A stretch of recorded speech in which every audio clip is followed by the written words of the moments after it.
What is LTO? Land Transportation Office of the Philippines. Ang LTO o Land Transportation Office of the Philippines ay isang government agency sa Pilipinas under ng Department of Transportation, DOTR, na responsable sa pagbibigay ng driver's license at pag-issue ng registration ng mga motor vehicle. Bukod sa pag-issue ng mga driver's license at certificate of registration, ang LTO din ang nagsasagawa ng inspection sa rehistro ng mga motor vehicle at nagpapatupad ng rules and regulation ng batas trapiko. Ang pangunahing layunin ng LTO ay gawing efficient ang land transportation pagdating sa facilities and services habang binabawasan ng complexity ng regulation at batas. Ito ay naniniwala na ang isang public servant ay mas maging aware sa kanilang mga roles para sa kaunlaran ng leadership sa bansa. Isa sa mga commitment nito ay gawing safe and comfortable ang environment for land travel. Ang isang individual na nagnanais ng renewal para sa kanilang vehicle registration ay kailangang kumpletuhin ang necessary documents. They can contact LTO to resolve other matters ukol dito. Ang LTO ay responsible sa pag-handle ng mga registration and renewal ng mga motor vehicle licenses.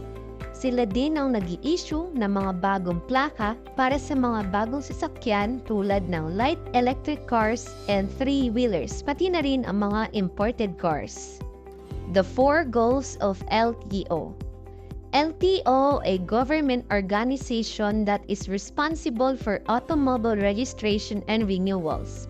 New autos such as light electric vehicle and three-wheeled vehicles may be registered.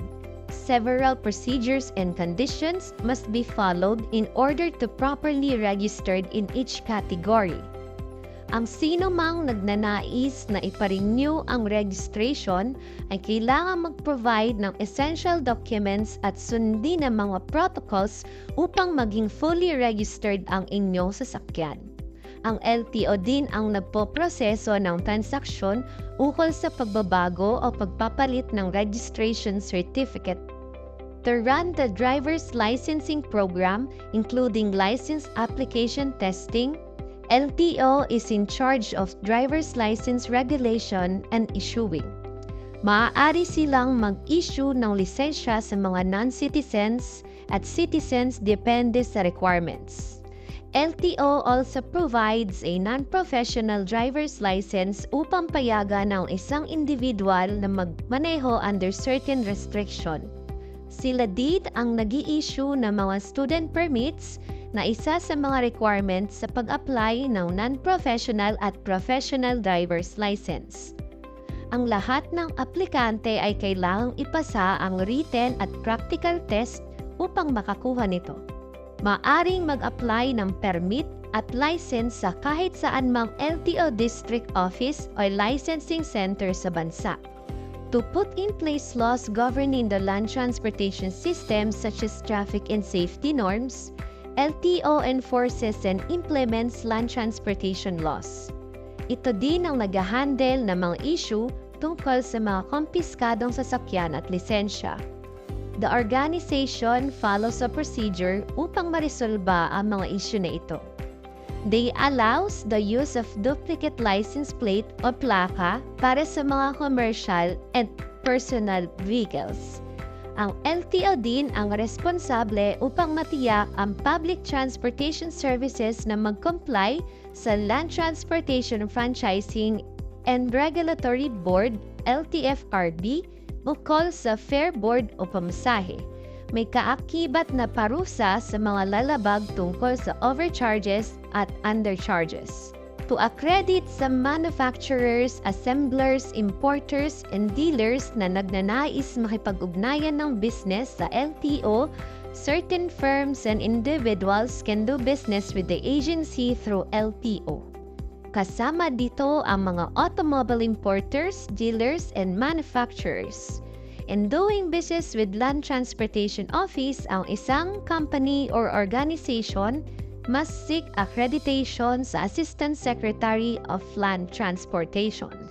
Ang LTO ay mag-i-issue ng Certificate of Stock Reported, CSR, to indicate na ang isang motor vehicle maker, importer, or assembler ay naitakda na ang reported stock sa MARDS. Sales report from the agency includes a variety of transactional information tulad ng stock transfer at regular sales. They also report the spread of unregistered o hindi lisensyadong motor vehicle. Bukod dito, ang LTO din ang nag-handle ng transaction ng MARDS approval request tulad ng conductor's decal, public bidding at chassis identification number.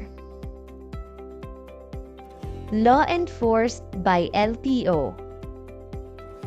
Republic Act Number 10930, an act rationalizing and strengthening the driver's license policy upang i-extend ang validity ng mga driver's licenses at montahan ng naaayon sa violation of its issuance and application.